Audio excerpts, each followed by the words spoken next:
जो मेरे पीछे आप गाड़ी देख रहे हैं, ये टोयोटा कंपनी ने BS6 तैयार किया है, जो कि दुनिया की पहली गाड़ी है और ये भारत में लॉन्च किया गया है।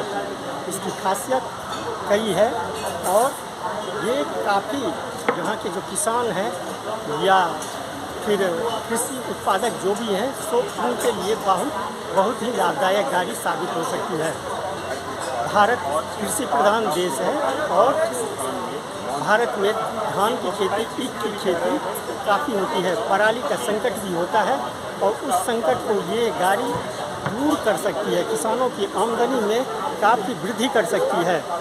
आज इस गाड़ी को Nitin Gadkari road and transport minister ने लॉन्च किया है। Interest in biofuels in 2004. He even visited Brazil to explore possibilities. Ever since then, his forward-looking and focused approach to develop agrarian economy by making best use of locally available biofuels started transforming the traditional Annadata to modern Urjadata. The key objective is to use biofuels to protect ecology and environment. Today, close on the heels of successful Chandrayaan-3, Shri Nitin Gadkari ji will unveil Toyota Kirloskar Motors' world's first BS6 stage second electrified flex fuel vehicle FFV SHEV for India. This is built on the most popular and admired Innova Hi-Cross and designed to be compatible with India's higher emission norms. Toyota is fully committed to its principle of respect for planet and is playing a significant role towards the vision of an energy-independent India through various pathways aimed at providing cleaner mobility for all. With E20 implementation, India is expected to save 30,000 crore rupees in oil import bill and reduction in GHG emission of 10 million MT. Ethanol offers opportunity for true energy self-reliance as India offers competitive manufacturing ecosystem supported by abundant raw materials and congenial infrastructure. The ongoing shift from first generation food stock sourced ethanol to second generation of ethanol will encourage adoption of newer breeds of sugarcane with higher yields and less usage of precious water. India has going through an energy transition due to concerns on the climate change and geopolitical issues. As India is the fastest growing major economy, these global challenges are even more severe for it. In 2022-23, India imported 87% of its crude oil requirements. Despite its lowest per capita CO2 emissions, India has the third highest emissions and is also impacted by adverse impacts of climate change. However, continued economic growth is must to improve quality of life for millions of Indians. Hence, India has to follow a sustainable growth model that balances economic growth and sustainability. The Honorable PM has set clear vision for us to become a global manufacturing powerhouse as well as to achieve Atmanirbharta in energy by 2047. A future where India is powered by local renewable and clean energy, thereby reaching net zero emissions by 2070. A future where the fruits of economic development benefit all Indians and reach rural India. Transportation sector is the largest consumer of fossil fuels and this offers huge potential for alternate fuels such as bioethanol. Ethanol could substitute for fossil fuel and is produced from renewable sources like sugarcane, cereals and agricultural waste. Further, its use in transportation does not require any new infrastructure setup. Being plant-based, ethanol has the lowest carbon emissions on a well-to-wheel basis, which makes it environment-friendly. An indigenous clean energy source, higher ethanol will boost agrarian economy by spurring rural investments and jobs. Globally, ethanol Bioethanol is being used to substitute fossil fuels in many countries to benefit their economies and environment. India is also well endowed with surplus sugar, sugarcane and food grains production based on the principles of mobility for all and leave no one behind. Towards this, we will continue to provide clean technology options that are best suited to the unique energy mix, infrastructure readiness and consumer acceptance of each country. We are fully committed to support government's efforts for energy self-reliance and decarbonization by making in India clean and advanced technologies not only for India but also for exports. As a significant step in this direction, we are introducing the proto of world's first BS6 Stage 2 electrified flex fuel vehicle. This makes a landmark moment in TKM's journey to sustainable mobility and towards our global environment challenge for achieving zero carbon emissions by 2050. गाड़ी आज launch हो रही है और मुझे याद है कि इसका लगातार फॉलोअप मैं मेरे मित्र विक्रम किर्लोस्कर जी के साथ लगातार करता था। आज के इस खुशी के मौके पे इस बात का जरूर दुख है कि आज वो हमारे बीच में नहीं है। वो लगातार इस मिशन में पीछे लगे थे, बहुत मेहनत और परिश्रम उन्होंने किया और निश्चित रूप से आज यह दिन हम सबको देखने के लिए मिला है। मैं विशेष रूप से विक्रम किर्लोस्कर जी की याद करते हुए उनको बहुत बहुत याद भी करता हूं और श्रद्धा सुमन भी उनके प्रति व्यक्त करता हूं। आज के दिन का महत्व समझने के पहले हमें हिंदुस्तान की समस्या को समझना होगा। हमारे इकोनॉमी में 16 लाख करोड़ का फॉसिल फ्यूल हम इंपोर्ट कर रहे हैं। इकोनॉमिक पॉइंट ऑफ व्यू ये कितनी बड़ी समस्या है ये तो आप समझ सकते हैं, पर मैं ट्रांसपोर्ट मंत्री होने के नाते इस बात के लिए मैं बहुत ही गिल्टी कॉन्शियस हूँ कि हमारे देश में जो 40% पोल्यूशन है, जो हमारा पोल्यूशन है वो फॉसिल फ्यूल के कारण, ट्रांसपोर्ट सेक्टर के कारण है। और स्वाभाविक रूप से हमारे देश में 3 इम्पॉर्टेंट पिलर्स है, ethics, economy, ecology and environment. और दिल्ली के लोगों को ये समझाने की आवश्यकता नहीं है कि प्रदूषण के कारण क्या क्या हेल्थ प्रॉब्लम होते हैं, इसका उनको अनुभव है। मैं 2-3 दिन दिल्ली में रहता हूँ, जल्दी भागने की कोशिश करता हूँ और जब गाँव घर तक पहुँच जाता हूँ तो इन्फेक्शन पहुँच जाता है। और इसका कारण ये 40% वाटर एयर पोल्यूशन हमारी समस्या है।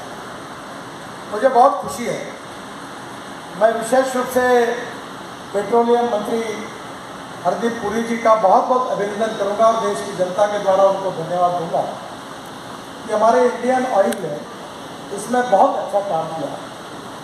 पानीपत में जो हमारा प्लांट है, जो करली से राइस स्ट्रॉ से 1 लाख टन बायो इथेनॉल और 150 टन बायो बिटुमिन तैयार करता है।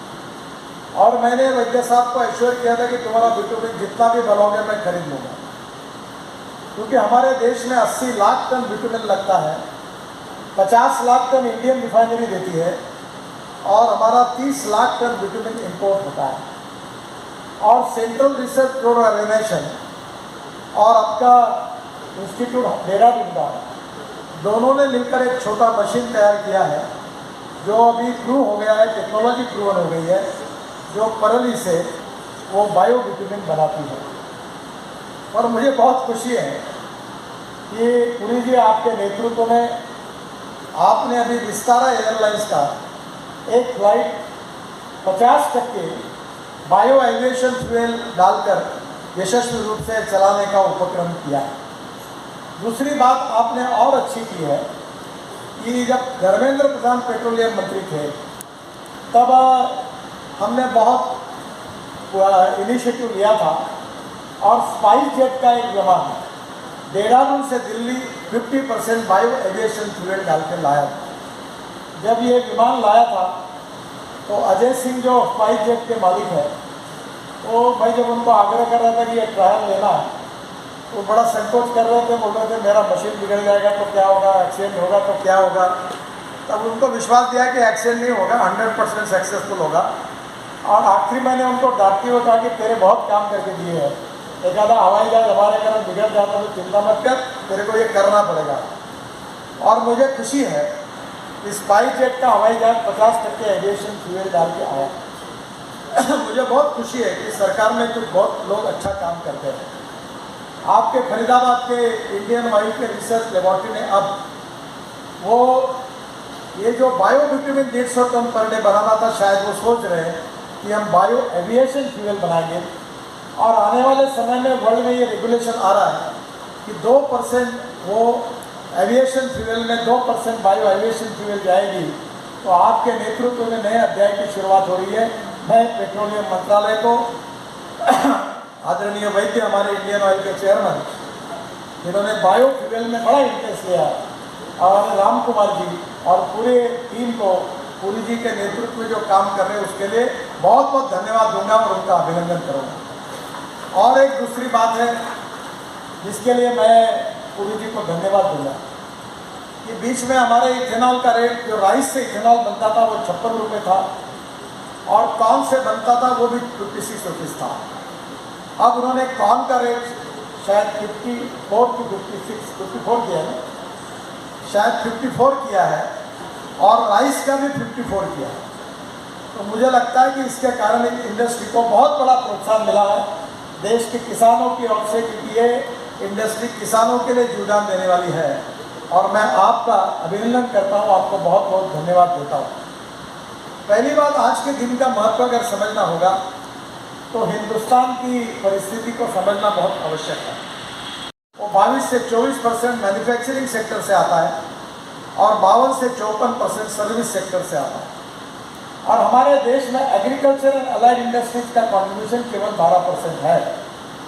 और हमारे देश में 65% पॉपुलेशन एग्रीकल्चर पर डिपेंड है। और आज परिस्थिति ऐसी है कि हमारी एमएसपी ज़्यादा है और मार्केट प्राइस और कमर्शियल प्राइस कम है, और वो खरीदने के लिए भारत सरकार को 1.5 लाख करोड़ रुपए देने पड़े। आज हमारे यहाँ ऐसी परिस्थिति है कि कॉटन के भाव आधे हो गए, सोयाबीन के भाव आधे हो गए, हम 1.5 लाख करोड़ का एडिबल ऑयल इंपोर्ट कर रहे हैं।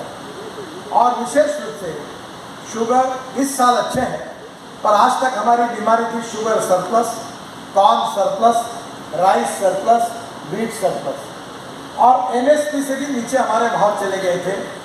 पर पुरी साहब, आपने और प्रधानमंत्री जी ने जो निर्णय किया उसके कारण पहली बार आज कॉर्न को इंडियन मार्केट में 1800 रुपये के ऊपर भाव मिल रहा है।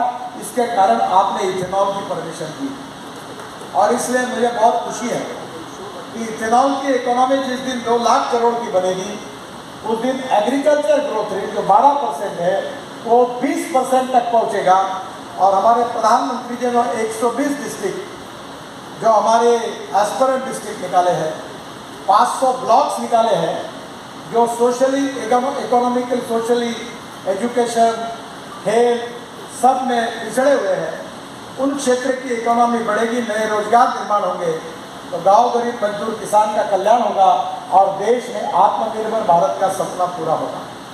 और इथेनॉल ये रूरल और एग्रीकल्चर इकोनॉमी से रिलेटेड है।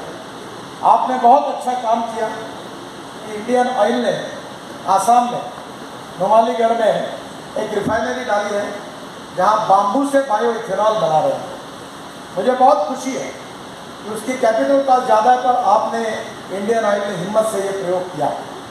अभी मुझे मौका मिला बांग्लादेश के प्रधानमंत्री जी को मिलने का, और ये नुमालीगढ़ से हमने पाइपलाइन डालकर बांग्लादेश में पेट्रोल और डीजल बेचते हैं। तो बात करते करते इथेनॉल की बात जब हुई तो मुझे श्रीलंके मिनिस्टर और हमारे बांग्लादेश के प्रधानमंत्री जी ने मुझे कहा, क्या आपको हमारे देश के लिए इथेनॉल एक्सपोर्ट करना संभव नहीं है? तो मेरा आपसे सुझाव है कि नुमालीगढ़ की रिफाइनरी से बाम्बू से तैयार हुआ इथेनॉल पेट्रोल में डालकर आप अगर बांग्लादेश को एक्सपोर्ट करेंगे तो आपको मार्जिन भी ज़्यादा मिलेगी, बांग्लादेश का पोल्यूशन भी कम होगा और इथेनॉल के लिए इंटरनेशनल मार्केट भी मिलेगा। अभी फिलहाल आपने 20% की बात की है, वो 11.75% पे आया। जैसे मैंने पहले दिन से कहा था कि इथेनॉल बनाने में रिस्ट्रिक्शन मत करो, और वो सबने मिलकर काम करते करते बहुत दिक्कतें आती है, तो उसका परिणाम है कि जो आए उसको इथेनॉल बना दो। आज हमारे देश में राइस से इथेनॉल बनता है, कॉर्न से बनता है, फूड ग्रेन से बनता है। पहले समय मैं 2004 से मिशन के रूप में काम कर रहा हूँ, तब हमारे फाइनेंस सेक्रेटरी थे केलकर, बहुत बड़े विद्वान व्यक्ति थे, विजय केलकर। वो बोलते थे फूड वर्सेस फ्यूल, और मैं उनको बोलता था केलकर साहब पूरा बैंड बच गया, तो हमारे यहाँ 10,000 किसानों ने आत्महत्या की, फर्टिलाइजर इंसेक्टिसाइड के भाव बढ़ गए और हमारे भाव नहीं बढ़ रहे, आप सुनो ये मत कहो। पर बाद में प्रधानमंत्री मोदी जी के नेतृत्व में ये व्यू पॉइंट मान्य हुआ कि हम फूड ग्रेन से भी इथेनॉल बनाने की अनुमति देंगे। और आपने तो राइस क्रॉप परली से भी इथेनॉल बनाया, बाम्बू से भी इथेनॉल बनाया, अब वेस्ट लैंड का उपयोग करके इथेनॉल बनेगा, तो इथेनॉल का प्रोडक्शन बढ़ाने में कोई अड़चन नहीं है। और आपने ये भी 11.75 जो किया है, अगर आप थोड़ा सा इसमें एक बार फिर से बैठकर अगर ये 20% भी करना चाहते हैं तो 3 महीने के अंदर आप ये टारगेट पूरा कर सकेंगे। इतनी कैपेसिटी इथेनॉल मैन्युफैक्चरर के पास है और निश्चित रूप से ये सपना पूरा होगा। इथेनॉल का सबसे बड़ा इम्पॉर्टेंट चीज़ है कि 100% इथेनॉल व्हीकल में यूज हो। और आज टोयोटो ने ये जो गाड़ी लाई है ये 100% तक जा सकती है फ्लेक्स इंजन में। इनके पहले मैं बजाज, टीवीएस और हीरो के पीछे लगा, मोटरसाइकिल तैयार की, ऑटो रिक्शा तैयार की, पूना में आपने इंडियन ऑयल ने 3 पंप शुरू किए, प्रधानमंत्री ने उसका इनॉग्रेशन किया। पर प्रॉब्लम ये है कि इथेनॉल के पंप अब शुरू नहीं हुए। अभी आज की इस गाड़ी के बाद हमारे वैद्य साहब को और पेट्रोलियम मंत्री जी को अनुरोध करूँगा कि इंडियन ऑयल, भारत पेट्रोलियम, सबको अब इथेनॉल के पंप शुरू करने के लिए आप जरूर आदेश दीजिए। और फिर उसके बाद ये गाड़ी वाले बोलते हैं कि पंप नहीं है तो गाड़ियाँ कैसे बेचेंगे। बजाज पूछता है मुझे कि मैं पूना में अगर 2 व्हीलर बेचूंगा तो मुझे पंप बताओ कहाँ भरूंगा। तो पहले अंडा की पहले आमलेट, इसमें बहुत चर्चा होती है। तो मेरा आपसे अनुरोध है कि अब पंप शुरू करने की अगर प्रक्रिया शुरू हो जाएगी तो इथेनॉल के व्हीकल आना शुरू हो जाएगा, फ्लेक्स इंजन का, बाकी भी कंपनियां आएगी। और एक दिन ऐसा हिंदुस्तान के इतिहास में आएगा कि पेट्रोल का इंपोर्ट पूरा खत्म हो जाएगा और पूरा किसानों ने तैयार किया हुआ इथेनॉल से इस देश के वाहन चलेंगे। और सस्ते भी हैं, कंज्यूमर का भी फायदा है और प्रदूषण से मुक्ति मिलेगी, तो इंपोर्ट से भी मुक्ति मिलेगी।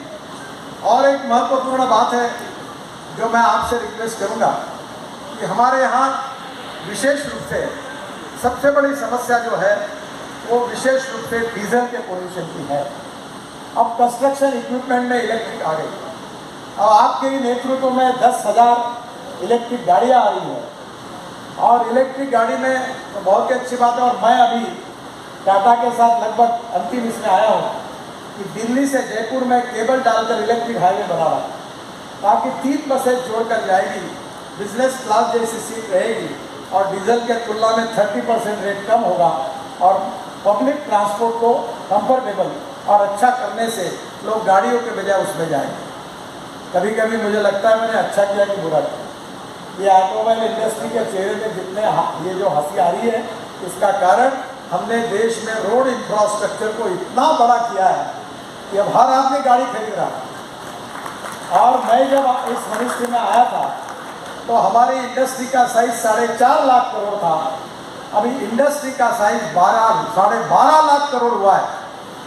मैं जब मंत्री बना था, हमारी सरकार आई, मोदी जी प्रधानमंत्री बने तो हम 7वें नंबर पे थे, अब हम 3रे नंबर पर आए हैं। और पहले नंबर पर चाइना है, दूसरे नंबर पर यूएसए है, तीसरे नंबर पर इंडिया है और चौथे नंबर पर जापान चला गया। हमने जापान को पीछे डाला है। और मैं मानता हूँ कि अभी जल्दी हम लोग पहले नंबर पर आएंगे और वर्ल्ड का पहला मैन्युफैक्चरिंग हब बनेंगे। Electric, ethanol, methanol, biodiesel, bio LNG, bio CNG, इसके साथ अल्टरनेटिव फ्यूल को जो इंकरेजमेंट मोदी जी के नेतृत्व में मिली है, import substitute, cost effective, pollution free और इंडिजिनस। और पुरी जी एक बात के लिए आपको रिक्वेस्ट करूंगा, शायद ARAI ने आपको एक रिपोर्ट दिया है, डीजल में 15% इथेनॉल डाल सकते हैं। अगर इथेनॉल की डिमांड बढ़ गई तो दूसरा काम आपको, मुझे, महेंद्र पांडे और पीयूष गोयल को करना है कि वो पुरानी पॉलिसी को बदलकर आप ऐसी पॉलिसी लाओ कि जिसमें डालना डालो। मैं आपको बताता हूँ और एक नया काम हम कर रहे हैं, 4000 करोड़ लीटर जनरेटर सेट में जाता है। और ये मैंने आज महेंद्र पांडे जी को कहा कि किर्लोस्कर जो है पुणे के, उन्होंने मेरे कहने पर जनरेटर सेट बनाया, पंप सेट बनाया। अब वो कोई बड़ा रॉकेट साइंस नहीं है, वो एक कीट लगाकर जनरेटर सेट भी इथेनॉल पर चलता है और देश का पहला इथेनॉल का जनरेटर सेट मेरे बिल्डिंग में मैंने लगाया है और वो चल रहा है। तो मुझे इस बात की खुशी है, इससे 4000 करोड़ लीटर इथेनॉल की डिमांड बढ़ेगी, फ्लेक्स इंजन से बढ़ेगी, 20% पेट्रोल में डालकर बढ़ेगी। और इतना ही नहीं तो आगे डीजल में अगर आएगी तो हिंदुस्तान की एग्रीकल्चर इकोनॉमी बदल जाएगी। हमारा किसान अन्नदाता नहीं ऊर्जादाता बनेगा, विटामिन दाता बनेगा। और अब आपके पुरी साहब आपके सहयोग से हमारा किसान बायो एविएशन फ्यूल का दाता बनेगा। क्योंकि मैं किसान हूँ, मैं बहुत थक गया हूँ। मैंने बहुत कपास लगाई, चावल लगाया, संतरे लगाए, कर्जे का बोझा कम नहीं होता। हमारा दुख और दर्द अलग है। मैं जिस क्षेत्र से आया हूँ 10,000 किसानों ने आत्महत्या की है। और अब सब लोग इथेनॉल के कारण, ये जो महेंद्र पांडे बैठे हैं, आपके उत्तर प्रदेश में योगी जी से मेरी बात हुई, अगर ये इथेनॉल है, चीनी कम है इसलिए आज भाव मिल रहे हैं, नहीं तो आपके आंखों में आंसू होते। चीनी के पैसे 2-2 साल तक चीनी मिलें दे नहीं पा रही थी। ये तो पुरी साहब ने और मोदी जी ने इथेनॉल लाया, इसलिए उत्तर प्रदेश में आप हंस रहे हो और पूरे किसानों के पैसे मिल रहे हैं, नहीं तो आपका घूमना कठिन होता। 189 पार्लियामेंट्री कॉन्स्टिट्यूंसी ऐसी है। एक दिन मोदी जी मुझे कह रहे थे आप ये करो बोल रहे, कहाँ जाना है? मैंने बोला बिल्कुल सही बात है, 189 पार्लियामेंट्री कॉन्स्टिट्यूंसी है जहाँ गन्ना लगाते हैं और उनके पैसे नहीं मिले तो निर्णय करने के लिए हम यहाँ आ ही नहीं पाएंगे। तो सबसे पहले यही है कि किसान अब ज़्यादा गन्ना लगा रहा है। मेरे यहाँ भी 60 एकड़ गन्ना है, क्योंकि गेहूँ चावल कपास में कमाई नहीं होती। गन्ने में भी 85 टन हमारे कोल्हापुर बेलगांव, अभी मैं कर्नाटक में चुनाव में गया था, ये इनके फैक्ट्री में गया था पहले, मैं पूरा ऊपर से देख रहा था हेलीकॉप्टर से, पूरे बेलगांव जिले में गन्ना ही गन्ना। तो आज का ये निर्णय किसानों के लिए वरदान है। इसलिए I am specially giving my thanks to the management of Toyota, particularly Indian, हमारी भारत की जो कंपनी है उसकी चेयरपर्सन गीतांजलि किर्लोस्कर को मैं विशेष रूप से I am giving my special thanks to you for your great contribution regarding reducing the pollution. Ethanol, biodiesel, hydrogen सब कुछ करेंगे तभी पेट्रोल डीजल लगेगा। इसलिए जो भारत हमारे एग्रीकल्चर है, इससे इम्पोर्ट कम होगा, प्रोडक्शन कम होगा, ग्रोथ बढ़ेगा और देश का विकास होगा। आत्मनिर्भर भारत बनाने का सपना है, इसमें ग्रामीण भारत को शक्तिशाली बनाने का बायो फ्यूल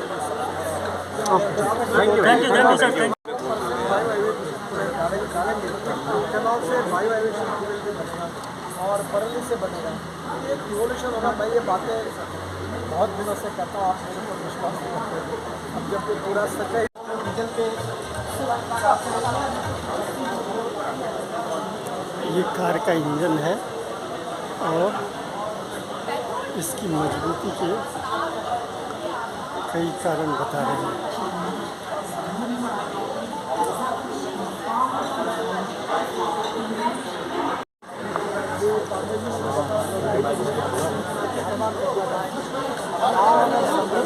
करना है।